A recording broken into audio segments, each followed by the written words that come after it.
bitch. And I am 28. I will smack a big bitch. What that bitch wanna do? I'll send you right to the Lord. 'Cause this is my birthday, B. And I am 28. I will smack a big B. What that B wanna do? I'll send you right to the Lord. Those were Jassity Strong's exact words on June 24th, 2023. Confident. Alive. Celebrating another year on this earth. 28 hours later, she was dead. Shot multiple times at her own birthday party. And here's the part that'll make your blood boil. She was killed over a hug. Not a fight. Not a dispute over money or drugs. A hug. One simple embrace that triggered an insecure man to pull out a gun and open fire into a crowd. 3 people died that night. 6 others were shot. And the person who started it all? He's still walking free. Before we go any further, let's be clear about something. If you actually care about preventing senseless murders like this, if you want stories like Jassity's to reach the people who can make a difference, then prove it right now. Hit that subscribe button, because awareness is the first step to change. And if you're not going to subscribe, I genuinely need you to explain why in the comments. What's your reason? Are these lives not worth 30 seconds of your time? Tell me. I'm listening. Here's what you need to know going in. 3 people were gunned down that night. Jassity Strong, 28. Camden Brown, 29. Nico Manning, 22. 6 others were wounded and survived. Over 50 bullets were fired into a crowd of people who came to celebrate a birthday. The main suspect disappeared into the night and hasn't been caught. Jassity's 2 children, a 6-year-old daughter and a 1-year-old son, found out their mother was dead through social media posts. Not from family. Not from police. From strangers on the internet. And wait until you hear what the police did when they arrived at the scene. Actually, let me rephrase that. Wait until you hear what they didn't do. Because what happened in those critical first minutes will make you question everything you thought you knew about emergency response in this country. Let me tell you who Jassity Strong really was, because the headlines won't. She wasn't some random person caught up in street life. She wasn't involved in anything illegal. She was a certified nursing assistant working double shifts at senior care facilities across Kansas City, Missouri. While most 28-year-olds were out chasing Instagram likes and club nights, Jassity was changing bedpans, administering medication, and holding the hands of dying patients who had no family left. She worked the night shift because it paid more. She needed that extra money to support her 2 kids and fund her education. That's right. She was studying to become a registered nurse. This wasn't just a job for her. It was a calling. And it started with her grandmother. Years earlier, Jassity watched her grandmother suffer in a long-term care facility where the staff treated patients like burdens instead of human beings. She saw the neglect, the dismissive attitudes, the way elderly black patients were spoken to like children or ignored completely. That experience burned into her memory, and she made herself a promise. If she ever worked in healthcare, she would treat every patient the way she wished her grandmother had been treated. Jassity had a 6-year-old daughter and a 1-year-old son. Raising 2 children as a single mother while working full-time and going to school is a level of exhaustion most people can't comprehend. But she did it. Every single day. She worked night shifts at the care facility, came home at dawn, got her daughter ready for school, studied for her nursing exams during the baby's nap time, then started the whole cycle over again. Friends said they rarely saw her rest. She was always moving, always planning, always pushing towards something better. On the surface, Jassity had a tough exterior. She didn't take disrespect from anyone. That birthday video you heard at the beginning? That was her personality. Bold, unapologetic, strong. But the people who really knew her saw something different. She did make up for friends and family for free because she wanted people to feel beautiful. She'd show up with groceries for neighbors who were struggling. She was the person you called when you needed help, and she never asked for anything in return. June 25th was supposed to be special. Jassity had been looking forward to her 28th birthday for weeks. She called it Club Mama's House, a tradition where she gathered friends and family at a comfortable space, not some dangerous nightclub. This wasn't a wild party. It was a celebration with people she trusted. Hours before the shooting, she FaceTimed her mother, Tamika. She was smiling, laughing, excited about the night ahead. Her last words to her mom were innocent and full of life. "Mama, where you shot at?" She wanted her mother to come celebrate with her. Tamika answered that FaceTime call. She heard her daughter's voice, full of joy and energy. She had no idea that within hours, she'd be getting a very different kind of call. The kind of call that no parent should ever receive. The kind that shatters your entire world in a single sentence. Your daughter is dead. The party was held in an after-hours spot on 57th Street and Prospect Avenue. The location was called Perfect Touch Auto Detail, a legitimate business that occasionally hosted private gatherings in the back. This wasn't some illegal operation. The owner had proper permits and had been running events there for 3 years without a single incident. But that night, something felt different. The owner later said he noticed younger crowds showing up, 20-year-olds at an after-hours spot, which was unusual. Normally, these gatherings attracted an older crowd, people in their late 20s and 30s, who just wanted to socialize after the regular clubs closed. There was also a man walking around in his underwear. Yes, you heard that right. Witnesses described seeing someone outside the venue dancing around in nothing but his underwear, like a scene straight out of the movie Colors. When you see that kind of behavior at any gathering, it's usually a sign that things are about to go sideways.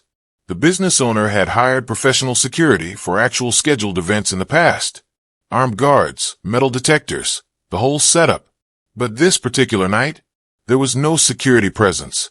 No one checking for weapons. No one monitoring the crowd. Just people coming and going freely. And apparently, some of them were armed. Here's where the story gets absolutely insane. Around 3 o'clock in the morning, a woman we'll call Victim 4 arrived at the venue. She walked up to the entrance and saw a man we'll call Suspect 1 standing there with his girlfriend, Victim 5. Victim 4 knew both of them from school. They weren't strangers. She walked up and gave them both a hug. A simple greeting. The kind of thing that happens 1,000 times a day at parties across America. While she was hugging Suspect 1 and his girlfriend, Victim 4's boyfriend, Victim 1, walked up. He saw another man hugging his girl and said 5 words that would cost him his life. "Watch your hands." That's all he said. Not a threat. Not an insult. Just a basic, watch your hands statement. Suspect 1 didn't argue back. He didn't curse him out. He didn't even respond verbally. He just stepped away from Victim 4 like everything was cool. Victim 4 and her boyfriend turned to walk away, thinking the moment had passed. But then Victim 4 glanced back and saw something that froze her blood. Suspect 1 had pulled a handgun from his pocket, and without warning, without another word, he shot Victim 1 in the back. That's when all hell broke loose. A second shooter, Suspect 2, pulled out his own weapon and started firing. Victim 4 got hit in the buttocks as she tried to run for cover. She made it inside the club and heard the gunfire continue outside. Boom, boom, boom, over and over again. When the shooting finally stopped, she came back outside and saw Victim 3 lying on the ground, clearly deceased. Then she saw her boyfriend, Victim 1, lying in the street, also dead. She sat down next to his body and waited for police and paramedics to arrive. Chaos erupted at approximately 4:30 in the morning. Over 50 rounds were fired in a matter of seconds. People scattered in every direction, screaming, diving behind cars, trying to find cover anywhere they could. Some didn't know where the shots were coming from. Others were too terrified to move. Chastity Strong was caught in that crossfire. Multiple bullets struck her body. She collapsed and never got back up.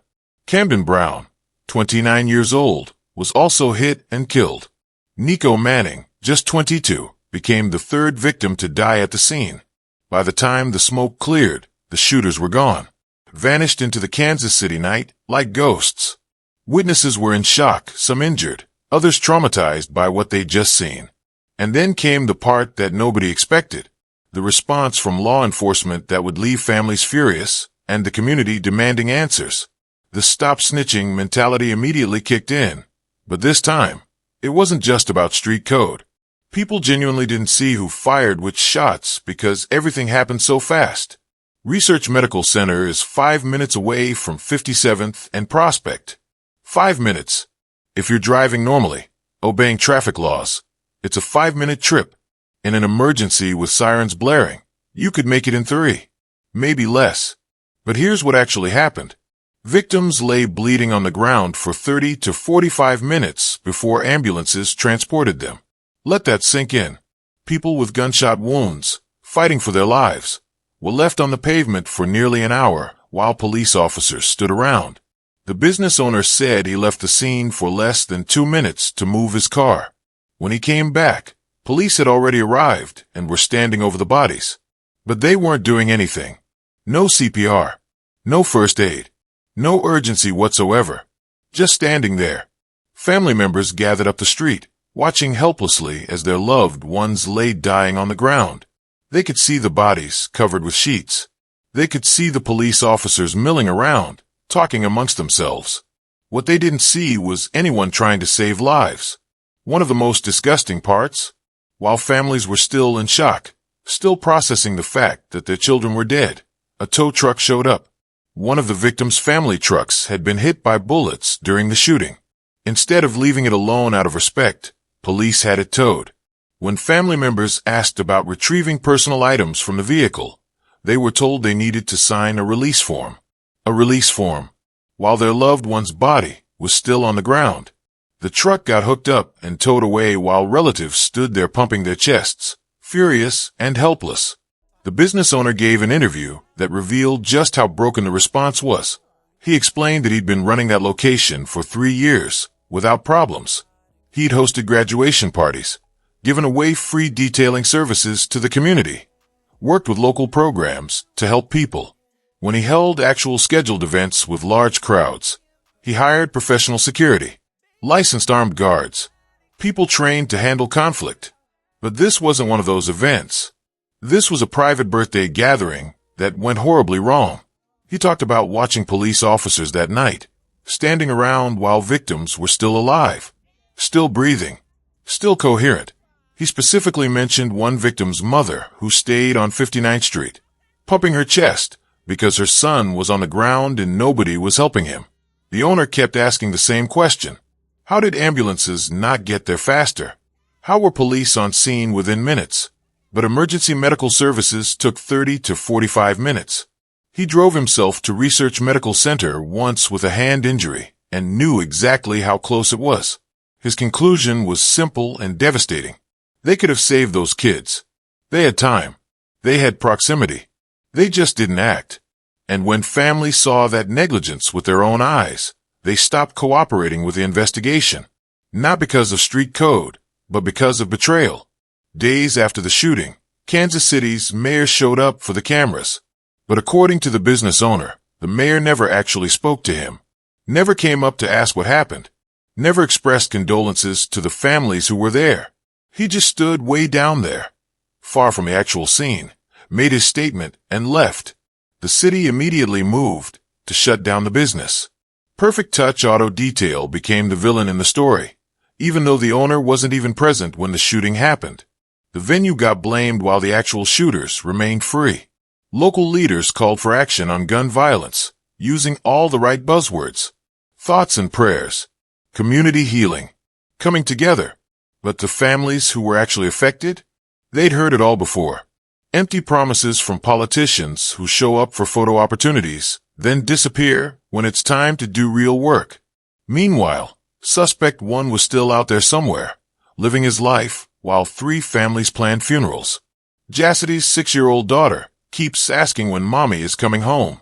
Nobody knows how to answer that question. How do you explain to a child that her mother was murdered at a birthday party? How do you tell a first grader that the person who tucked her in every night, who made her breakfast every morning, is never coming back? The 1-year-old son is too young to understand what happened. He just reaches out for his mother with tiny hands, expecting her to pick him up like she always did. He cries at night, and nobody can comfort him the way Jassidy could. He'll grow up with only photographs and stories, never actually remembering the sound of her voice. Jassidy's mother, Tamika, is now raising both children. She went from being a grandmother who spoiled her grandkids on weekends to being their full-time guardian. And here's the part that makes it even worse. The family found out about Jassidy's death through social media. Not from police. Not from a phone call. They saw posts and comments from strangers before anyone official told them anything. The house still has birthday decorations hanging up. Balloons that were supposed to celebrate life now mock the family with their bright colors. There's a half-eaten cake sitting on the counter that nobody has the heart to throw away. Jassidy's last FaceTime to her mother is still saved on Tamika's phone, a recording she watches when the pain gets too heavy. A man named Herb, a local plumber who'd known the community for decades, showed up at the scene days later. The news cameras were there, hoping to get emotional sound bites they could use for the evening broadcast. But what Herb said wasn't what they expected. He went off script in a way that made everyone uncomfortable. "We killing each other more than white folks killed us during slavery," he said, his voice cracking with frustration. "We got businesses. We got the bag. We got money to spend with each other. But we taking our money to the Iranians at every filling station, to the Asians at every hair store, and then we out here fighting and killing each other." He wasn't wrong. Kansas City's black community has been hemorrhaging blood for years, with young people gunning each other down over the smallest perceived disrespects. A hug, a look, a comment on social media. Things that should end with words somehow end with funerals. The family organized a balloon release to honor Jassidy and the other victims. It was scheduled for 6 o'clock in the evening, and the family specifically told the news crews and police about it. They wanted the community to come together, to show that love was stronger than violence. Guess who didn't show up? The police. Every single officer left before the balloon release started. Suspect 1, the man who shot victim 1 in the back and started the whole massacre, is still out there. He hasn't been caught. His name hasn't been publicly released. He's walking around Kansas City right now, probably going to work, hanging out with friends, living a normal life while 3 families bury their children. Suspect 2 was identified as Kevion Green.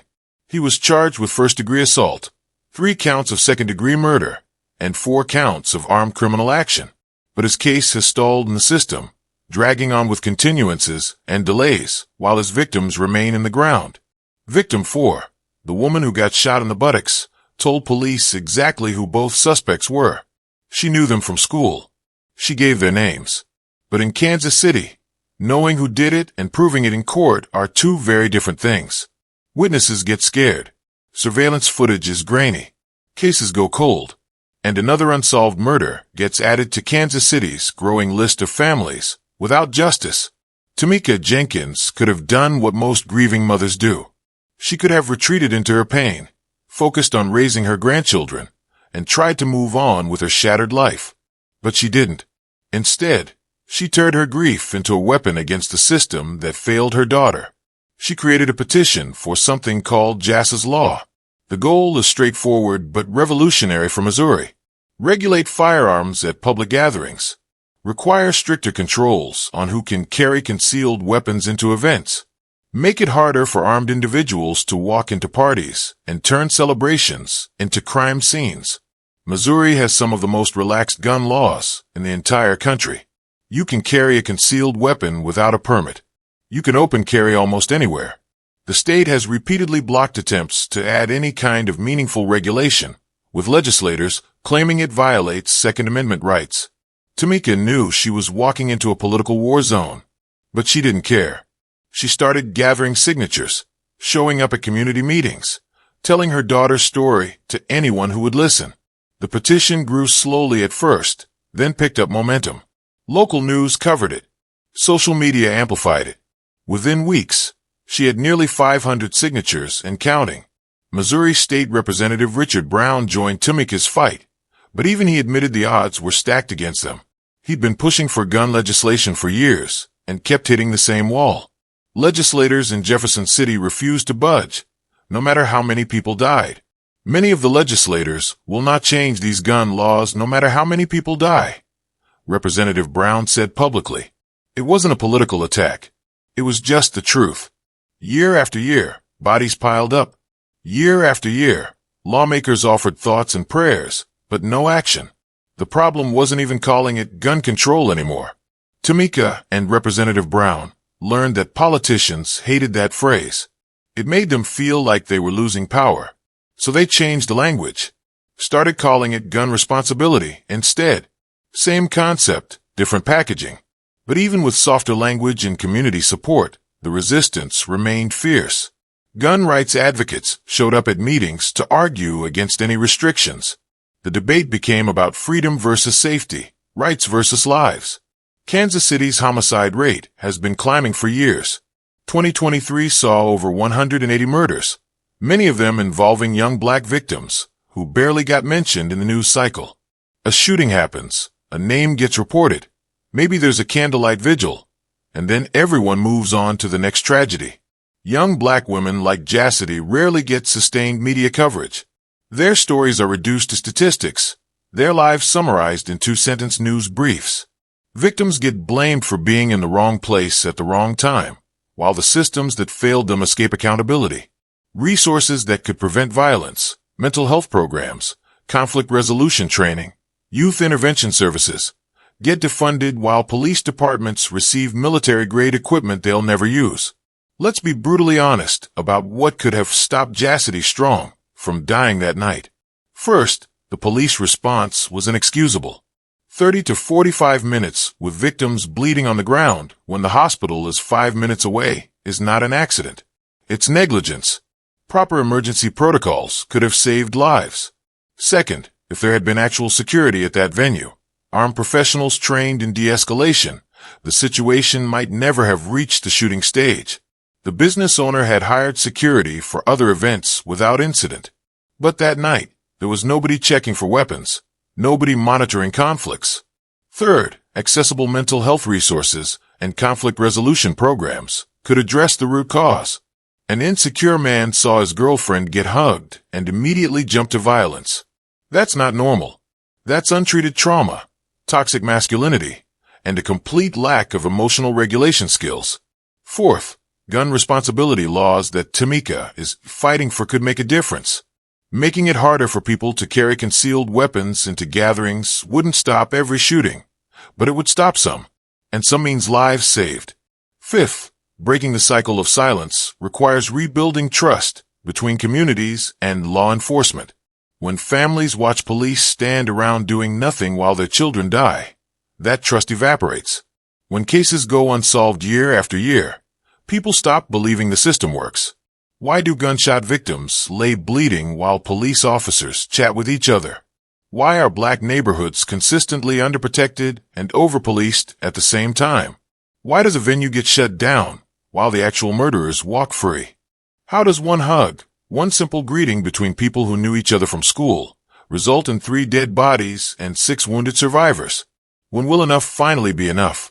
How many mothers have to bury their children before we admit that thoughts and prayers don't stop bullets? And here's the question nobody wants to answer. If Jassity had been a young white woman killed at a suburban birthday party, would the response have been different? Would police have let her bleed for 45 minutes? Would her case still be unsolved? Jassity's 6-year-old daughter is still waiting for her mommy to come home. She doesn't understand that her mother is never walking through that door again. If that reality doesn't make you hit subscribe to help spread awareness about preventable violence, I genuinely need to know what will. Drop a comment and tell me. And if you're not going to subscribe after hearing this story, I really want you to explain your reasoning. What's your excuse? Why isn't this worth your time? Defend that decision in the comments. I'm waiting. Share this video. Tag someone who needs to see it. Jassity Strong. Say her name out loud right now. Remember it, because the system is counting on you to forget by tomorrow. Her children can't forget. Her mother can't forget. So neither should you.